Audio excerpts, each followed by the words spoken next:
YouTube channel को subscribe करें, share करें। आज का हमारा विषय है कालसर्प दोष और कालसर्प योग। ये दोनों में अंतर क्या है? कालसर्प योग नहीं होता है, कालसर्प दोष होता है। योग उसे कहते हैं जो पॉजिटिव एनर्जी को बढ़ाए और दोष उसे कहते हैं जो नेगेटिव एनर्जी को बढ़ाता है। जैसे कालसर्प दोष बहुत लोगों का कहना है, अमिताभ बच्चन, सचिन तेंदुलकर, पंडित जवाहरलाल नेहरू, लता मंगेशकर, इनको सबको था। कालसर्प दोष की काल का मतलब होता है समय, सर्प का मतलब होता है जाल। जो सर्प रूपी जाल में जैसे व्यक्ति समय के जाल में फंसता है, तो जैसे उससे निकलने की कोशिश करता है वैसे वो व्यक्ति फंसते जाता है। तो वैसे ही कालसर्प योग और कालसर्प दोष, योग उसे कहते हैं जो पॉजिटिव एनर्जी को बनाए, जैसे गजकेसरी योग बनता है जो लक्ष्मी की वृद्धि करता है, लक्ष्मी योग बनता है, गोमती चक्र योग बनता है। तो योग पॉजिटिव एनर्जी को बढ़ाता है और दोष नेगेटिव एनर्जी को बढ़ाता है। इसलिए कालसर्प दोष एक चीज एक हाथ से सक्सेस देता है तो दूसरे हाथ से ले लेता है।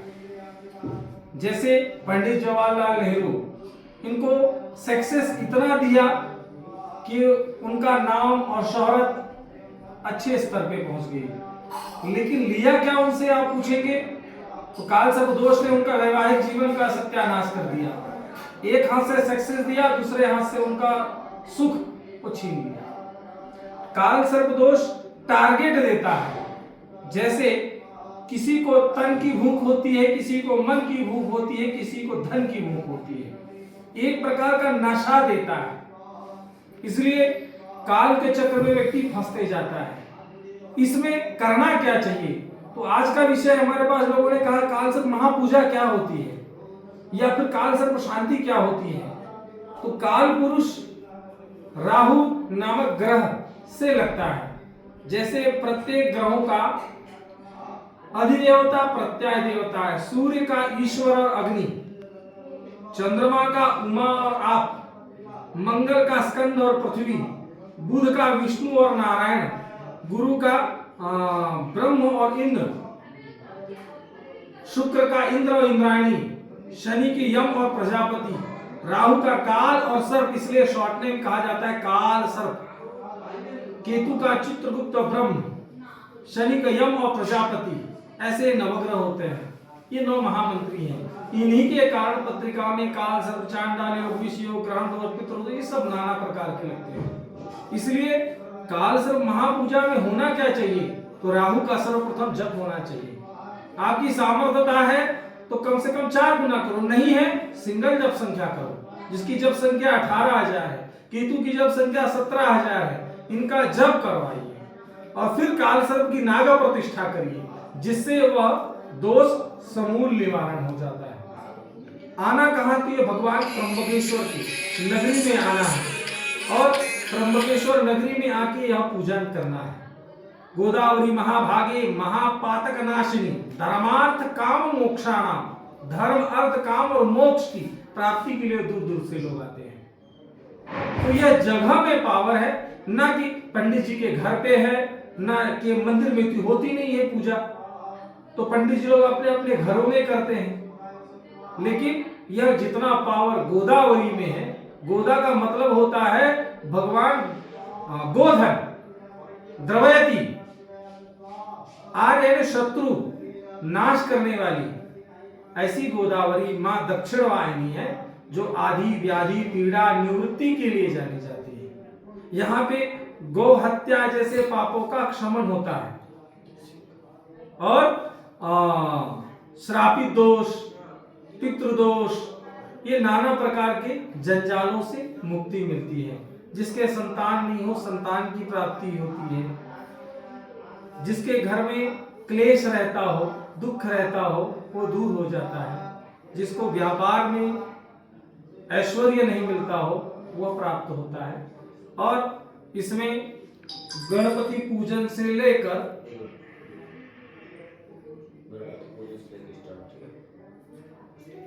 इसमें गणपति पूजन से लेकर सर्वप्रथम गणेश जी का पूजन किया जाता है। गणपति का पूजन क्या होता है? तो गणा ईश्वराधिपति तस्य नाम गणपति, जो गणों का मुखिया होता है, देवताओं का मालिक होता है। जैसे हम कहते हैं राष्ट्रपति, किसी का नाम नहीं है, वो एक पद है, प्रेसिडेंट ऑफ इंडिया, क्योंकि पहला नागरिक माना जाता है। उसी प्रकार देवताओं का जो मुखिया होता है उसे गणपति कहा जाता है।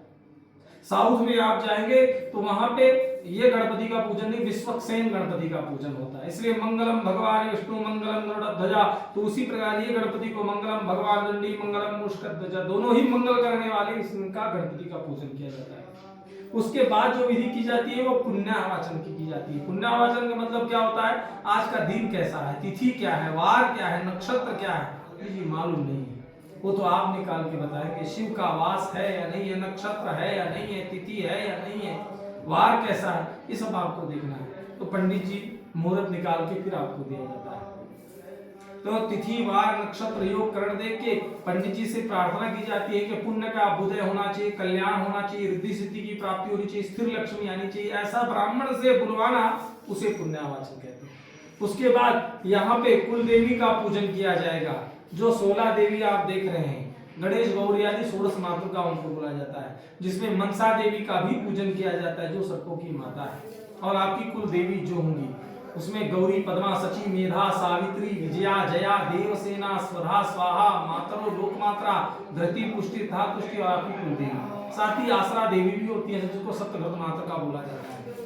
कुपुत्रो जायेत क्वचित अपि कुमाता होती, इसलिए यहाँ पे जगत जननी मां जगदम्बा का पूजन किया जाता है। वो होने के बाद लंबी आयु की कामना के लिए आपको आशीर्वाद दिया जाता है कि आपका जीवन कैसा रहे, तो दीर्घायुष्य में रहे, अक्षत के जैसे अखंड रहे, इसलिए आयुष्य मंत्र दिया जाएगा। वो होने के बाद नांदी श्राद्ध किया जाता है। नांदी मतलब होता है सुख, श्रद्धा पूर्वक किया गया श्राद्ध, जबरदस्ती वाला श्राद्ध नहीं, जो सुख और समृद्धि से किया गया श्राद्ध, उसे नांदी श्राद्ध कहते हैं। पितरों को याद करना, उनसे आशीर्वाद मांगना। वो होने के बाद अष्टदलों के ऊपर भगवान विराजमान काल सर्प, जिनको कहा जाता है, जिसके नाग देवता होते हैं। अधिष्ठात्र देवता तो देवादिदेव महादेव है, जिसमें राहु, काल, सर्प और नाग प्रतिष्ठा की जाती है, युग के अनुरूप, जिस युग में चलती रहे। इसलिए लोग इसलिए कहते हैं हर साल करना। आप शांति करोगे तो हर साल आकर करना पड़ेगा। नाग प्रतिष्ठा करिए, जो शास्त्र कहता है, राहु का जप करके, केतु का जप करके आप करिए, तो जिससे वह समूल निवारण हो जाता है।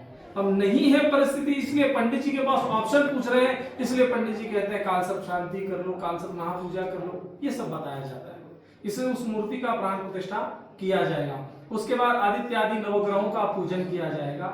नवग्रह ये 9 महामंत्री हैं, जैसे मैंने आपको बताया। प्रत्येक ग्रह का रूप रंग अलग अलग होता है, स्वभाव अलग होता है, भाव अलग अलग होता है। सूर्य से लेकर राहु केतु पर्यंत ऐसे ये नवग्रह हैं। इसके अगले वीडियो में हम बताएंगे कि नवग्रहों का फल क्या होता है। और उसके बाद देवादिदेव महादेव का पूजन, क्योंकि अंतिम रुद्र पूजन कहा जाता है, क्योंकि उनके बाद किसी की पूजा होती नहीं है, इसलिए महादेव का पूजन किया जाएगा। उसके बाद अभिषेक आदि किया जाता है। उसके बाद जिन ब्राह्मणों ने जप आदि किया है उसका दशांश यजन किया जाएगा। उसमें राहु का जप किया, केतु का जप किया, आदित्य आदि नवग्रहों का जप किया, नवग्रहों का होम हवन करना है। उसके बाद जो प्रधान देवता जिस काल सर्प से आप ग्रसित उस काल सर्प का हवन करना है। आपकी विशेष आहुति दी जाएगी, क्षेत्रपाल निकाला जाएगा, पूर्णाहुति दी जाएगी, आशीर्वाद दिया जाएगा, क्रिया खत्म हो जाएगी। आप कहेंगे पंडित जी अच्छा लगा, इसका आपने एक्सप्लेन किया, परंतु शास्त्र कहता है देश काल क्रिया द्रव्य कर्तृणाम शुद्धता यदि।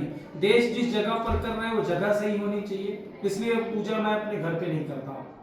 काल जिस समय पर कर रहे हैं वो समय सही है क्या, इसलिए सूर्य के साक्षी में क्रिया की जा रही है। द्रव्य जो खर्च कर रहे हो क्या वो सही है क्या, नहीं तो पंडित जी सोचेंगे यजमान दोबारा आए या नहीं आए, ले लो एक ही बात। नहीं, जिस यजमान की क्रिया करो वो सही ढंग से करो, सिंगल करो ना, जिसका भी कार्य करो उसका सिंगल काम करो। द्रव्य कर्तुनाम शुद्धता, करने वाले की और पूजा कराने वाले की, दोनों का मन साफ रहना चाहिए। तो मंत्राणां च फलम शुद्धि।